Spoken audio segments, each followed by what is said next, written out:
वालेकुम, कैसे हैं आप? ठीक ठाक हैं? मैं हूं सीमा बलोच और आप देख रहे हो all lady health worker channel. आज मैं आप लोगों के लिए जो इशू लेकर आई हूँ हेल्थ डिपार्टमेंट के हवाले से है। पूरे हेल्थ डिपार्टमेंट का है, किसी एलएचडब्ल्यू का अकेली एलएचडब्ल्यू का नहीं है या किसी एक अकेले बंदे का नहीं है, पूरे हेल्थ डिपार्टमेंट का इशू है। अभी आप लोगों ने देखा होगा काफ़ी अरसे से हेल्थ के लोगों के जो धरने चल रहे हैं, एहतजाज चल रहे हैं और इन एहतजाज और धरनों की वजह क्या है? हेल्थ रिस्क अलाउंस, जो कि सिंध गवर्नमेंट ने हेल्थ रिस्क अलाउंस बंद कर दिया है। तकरीबन 1 महीना हो गया है, इस महीने की तनख्वाह में वो नहीं आया और ये जो हमारे हेल्थ डिपार्टमेंट के लोगों ने धरने लगाए, एहतजाज किए कि हमारा हेल्थ रिस्क अलाउंस बहाल किया जाए। तो इस लोग देख रहे होंगे अखबारात में, न्यूज़पेपर्स में, न्यूज़ में कि काफ़ी जो हेल्थ का अमला है वो एहतजाज कर रहा है। तो उसका काफ़ी आम लोग तो पूछते होंगे कि ये एहतजाज क्यों चल रहा है, क्या वजह है? तो उसकी वजह ये है कि हेल्थ डिपार्टमेंट में सिंध गवर्नमेंट ने जो हेल्थ रिस्क अलाउंस आता था उनके गवर्नमेंट के मुलाजिमों के पास, हेल्थ डिपार्टमेंट के मुलाजिमों के पास, वो गवर्नमेंट ने बंद कर दिया है। अब अचानक से इतनी बड़ी रकम जो बंद कर दी जाए, उनकी सैलरी में से कटौती हो जाए, तो आप खुद सोचें इतनी महंगाई के दौर में बंदा गुजारा कैसे करेगा? एक गरीब आदमी एक ग्रेड से लेके तकरीबन 16 ग्रेड तक एक गरीब बंदा है जो 30-40 हज़ार रुपये तनख्वाह लेता है, तकरीबन 30,000 रुपये तनख्वाह लेता है। उसकी तनख्वाह में से अचानक से 10,000, 15,000, 17,000 माइनस हो जाए तो आपकी भी एक गवर्नमेंट मुलाजिम की तनख्वाह में से एक 17,000 रुपये, एक बहुत बड़ी रकम है, अच्छी खासी रकम है, वो काट दी जाए अचानक से, तो उसका क्या हाल होगा? कई मेरी ऐसी बहनें हैं, माएँ हैं जिनके घरों का गुजारा सिर्फ इसी एक सैलरी पे होता है। बहुत सी ऐसी बहनें हमारी जो बेवा हैं, छोटे-छोटे बच्चे हैं, वो इसी पे गुजारा कर रहे हैं। इसी एक तनख्वाह के आसरे पे उनका पूरा घर चलता है। तो आप खुद सोच सकते हैं कि क्या हालात होंगे उनके घरों के और उनके ज़हन की क्या कैफ़ियत होगी, उनकी क्या हालत होगी। यहाँ पे सिर्फ एलएचडब्ल्यूज़ का नहीं, हमारे पैरामेडिकल भाई जो लोग समझ लें कि अस्पताल में जो मुख्तलिफ काम करने वाले लोग हैं, डिस्पेंसर्स हैं, एक्सरे टेक्नीशियंस हैं, बाकी के टेक्नीशियंस जितने भी हैं वो सारे टेक्नीशियंस न्यूज़ हैं, नर्सेज हैं जिन्होंने बैठी हैं, जिनकी अचानक सैलरी काटी गई और फिर उन्होंने सब लोगों ने मिलकर एहतजाज किया, गवर्नमेंट से मुतालबा किया कि हमारी जो कटौती हुई है वो आप काटें नहीं, सैलरी अचानक से इतनी सारी, तो हम लोग गरीब लोग हैं सारे, उनका गुजारा कैसे होगा? इस बात के लिए एलएचडब्ल्यूज़ ने, डॉक्टर्स ने, नर्सेज ने, पैरामेडिकल ने तक तमाम हेल्थ डिपार्टमेंट के अमले ने मिलके एहतजाज रिकॉर्ड करवाए। तकरीबन पूरा 1 महीना हो चुका है इस बात को और उस एहतजाज रिकॉर्ड करवाने के बाद मुकम्मल ओपीडीज़ का बायकाट किया गया, मुकम्मल पोलियो का बायकाट किया गया, कोविड वैक्सीनेशन का बायकाट किया गया। उसके बाद गवर्नमेंट जो है वो हमसे बात करने पे राज़ी हुई। जब हमारी गवर्नमेंट ने बातचीत की, उन्होंने कहा कि आप परेशान ना हो, आप जो है वो अपना काम जारी और सारी रखें और इस तरह से ये आपको ताकि पता चले कि गवर्नमेंट हमारे साथ किस तरह से वो ड्रामेबाजी उसने की। इस दौरान हमारे एहतजाज के दौरान जब ये एहतजाज हुआ, इस दौरान अज़रा पेचियो साहिबा जो हमारी हेल्थ मिनिस्टर साहिबा हैं और वो डॉक्टर साहिबा भी हैं, उनका जो बयानात सामने आए, जो उन्होंने बयानात रिकॉर्ड करवाए, काफ़ी प्रेस कॉन्फ्रेंस की और उन प्रेस कॉन्फ्रेंसेस में उन्होंने जो जिस तरह की लैंग्वेज इस्तेमाल की, जिस तरह के लफ्ज़ इस्तेमाल किए, जिस तरह की वर्डिंग इस्तेमाल की, कोई पढ़ा लिखा बंदा भी नहीं कर सकता।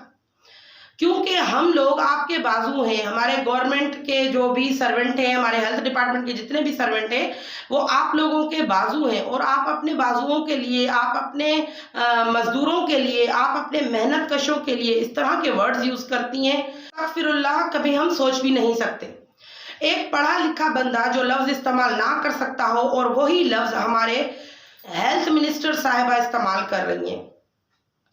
तो फिर 5 तारीख का टाइम लिया गया, जैसे तैसे करके हमारे साथ ड्रामेबाजियां की, लेकिन अब दोबारा एक नया बयान आ गया है जो इसी वीडियो के डिस्क्रिप्शन में मैंने उसका लिंक दिया है, वो भी हमारे चैनल पे अपलोड है, वो भी आप लोग देख सकते हो कि वो किस तरह से अज़रा पेचियो साहिबा बात कर रही हैं, कितने नाज़ेबा अल्फाज उन्होंने यूज़ किए हैं, वो आप खुद देख सकते हैं। तो अभी भी इतनी बातें करने के बाद, इतनी हमारे साथ गवर्नमेंट ने ड्रामेबाजियां की हैं, उनके बावजूद भी ये है कि अभी भी ये कहानी वहीं पर ही मौजूद है। कोई फायदा नहीं हुआ हमारे एहतजाज का, कोई असर नहीं हुआ गवर्नमेंट पे। इतनी हट धर्मी दिखाई है गवर्नमेंट ने कि हद है। लेकिन अब जो है वो हेल्थ डिपार्टमेंट के सारे मुलाजिम, दुख और गम की लहर है, बहुत नाउमीदी की लहर है, बहुत उनको तकलीफ है, परेशान है बहुत लोग हमारे।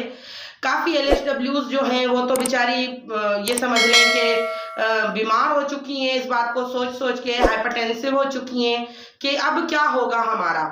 बहरहाल हम छोड़ेंगे नहीं है। हेल्थ डिपार्टमेंट ने तमाम मुलाजमीन का यही कहना है कि हम अपना रिस्क अलाउंस नहीं छोड़ेंगे जब तक बहाल नहीं करवा लेते, क्योंकि ये हमारा हक है। हम सारा दिन बीमारियों से लड़ते हैं, हमारे पास मरीज आते हैं, काफ़ी तरह के मरीज आते हैं, TB के मरीज आते हैं, कैंसर के मरीज आते हैं, हेपेटाइटिस के मरीज आते हैं, हर तरह के मरीज हमारे पास आते हैं और हर तरह के मरीजों का हम इलाज करते हैं, चाहे वो नर्सेज हों, डॉक्टर्स हों, LSWs हों या पैरामेडिकल का बाकी कोई भी अमला हो।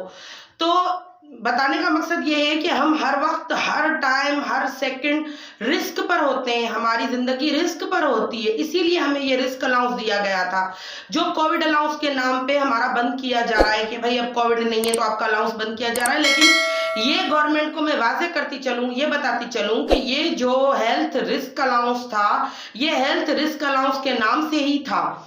ठीक है, ये आपने हमें हेल्थ रिस्क अलाउंस के नाम से ही दिया था। ये हमारी जो हेल्थ है वो रिस्क पर होती है 24 घंटे, तो उसका हवाले से ये अलाउंस है जिसके हवाले से हम 24 घंटे रिस्क पर होते हैं। ये कोई कोविड का अलाउंस नहीं था।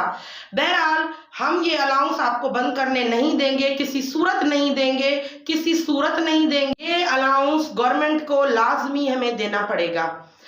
कोई मसला नहीं, हमने ये पोलियो कर लिया, हमने कोविड की मुहिम हम कर रहे हैं, अभी भी कर रहे हैं, अभी भी हमें इंतज़ार है, क्योंकि अभी 5 तारीख नहीं हुई, हम वेट कर रहे हैं 5 तारीख का।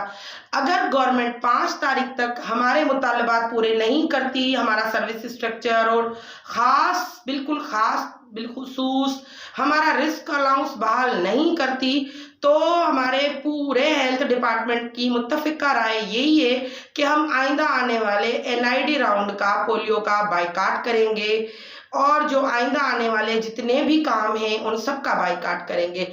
गवर्नमेंट ये ना समझे कि हमने अभी इनसे पोलियो करवा लिया, अपना काम निकलवा लिया, हमने अभी इनसे कोविड करवा लिया, अपना काम निकलवा लिया। कोई मसला नहीं, हमारे लिए कोई बड़ी बात नहीं है।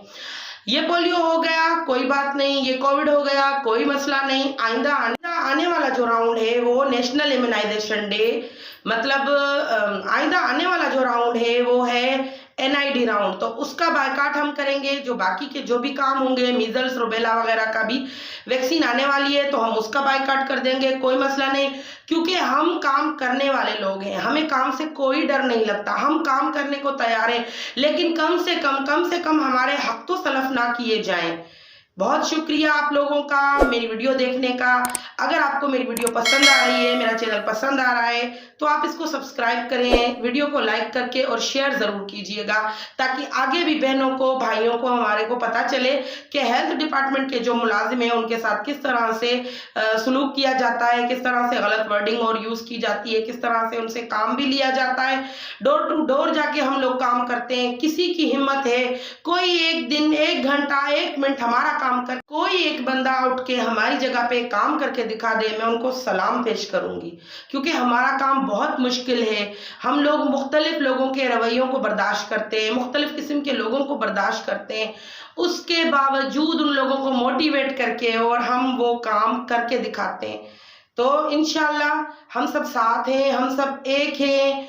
आजरा पेचियो साहिबा, हेल्थ मिनिस्टर साहब, हेल्थ सेक्रेटरी साहब, गवर्नमेंट सिंध हमारी ये बात सुन लें और कि हम सब एक साथ हैं, चाहे वो डॉक्टर हो, नर्सेज हो, पैरामेडिकल का कोई स्टाफ हो, LSW हो, हम सब एक साथ हैं। हम सबको आप अलग नहीं कर सकते, तोड़ नहीं सकते, आप हमारे हक सल्फ नहीं कर सकते। हम आपसे हक लेके रहेंगे, हम अपना हक लेना जानते हैं। मिलते हैं नेक्स्ट वीडियो में, तब तक के लिए अल्लाह हाफिज।